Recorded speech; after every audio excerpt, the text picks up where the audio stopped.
दोस्तों आज हम एक ऐसे रहस्य की बात करने वाले हैं जो सदियों से लोगों के दिल और दिमाग में सवालों का सबब बना हुआ है। एक ऐसा बादशाह जिसका जिक्र कुरान की सूरह अल कहफ में मिलता है और जो पूरे मशरिक और मगरिब में हुकूमत करता था।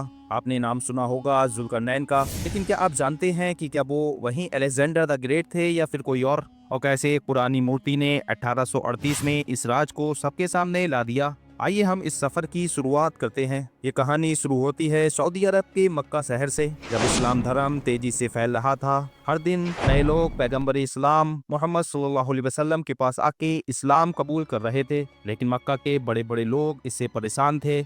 उन्हें डर था कि अगर ये प्रोसेस जारी रहा तो पूरा शहर इस्लाम के हक में हो जाएगा। मक्का के बड़े बड़े सरदारों ने मिलकर फैसला किया कि प्रोफेट हजरत मोहम्मद सल्लल्लाहु अलैहि वसल्लम की आजमाइश करनी होगी। उन्होंने मदीना के एक बहुत बड़े यहूदी आलिम से मिलकर 3 मुश्किल सवाल तैयार करवाए। अगर प्रोफेट मोहम्मद सल्लल्लाहु अलैहि वसल्लम इनका जवाब दे पाते हैं तो सब जानते कि वो सच्चे नबी हैं। और पहला सवाल ये था कि हमें बताएं उस शख्स के बारे में जो पूरे मशरिक से मगरिब तक जीत गया, एक ऐसा बादशाह जो इंसाफ, रहम और रहम दिल का नमूना था। और कुरान में हमें इसका जवाब मिलता है, जुल्करनैन एक नेक बादशाह जो सिर्फ अपने लोगों पर नहीं बल्कि जुल्म से परेशान लोगों पर भी रहम करते थे, जो एक ही खुदा को मानते थे और इंसाफ के साथ हुकूमत करते थे। इससे पहले लोग समझते थे कि जुल्करनैन और अलेक्जेंडर द ग्रेट एक ही बादशाह हैं, लेकिन कुरान की तफसील और हिस्ट्री की रोशनी में ये बात सच नहीं थी। अलेक्जेंडर एक जालिम बादशाह था जो सिर्फ अपने फायदे और शौक के लिए लड़ता था। और फिर 20वीं सदी के शुरुआत में भारत के मौलाना अबुल कलाम आजाद ने रिसर्च करके ये साबित किया कि असली जुल्करनैन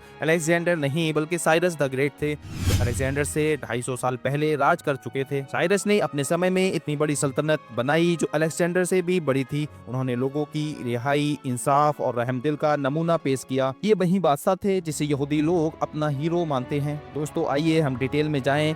2600 साल पहले मीडिया और बेबीलोन जैसी बड़ी सल्तनतें थीं। बेबीलोन का एक जालिम बादशाह बख्त नसर, जिसने हजारों यहूदियों को कैद और शहर को तबाह कर दिया। लेकिन साइरस द ग्रेट इंसान की छोटी सल्तनत के प्रिंस थे।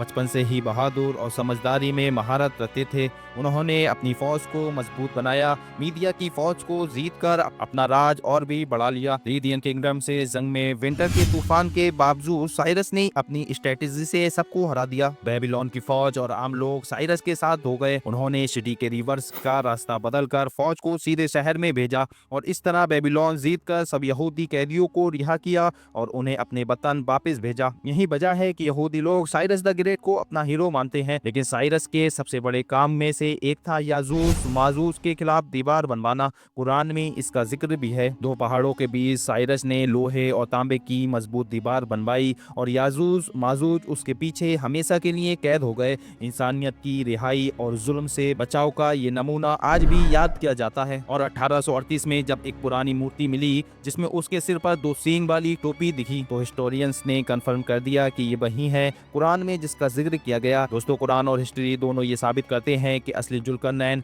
इंसाफ और रहमदिल का नमूना सिर्फ साइरस द ग्रेट थे।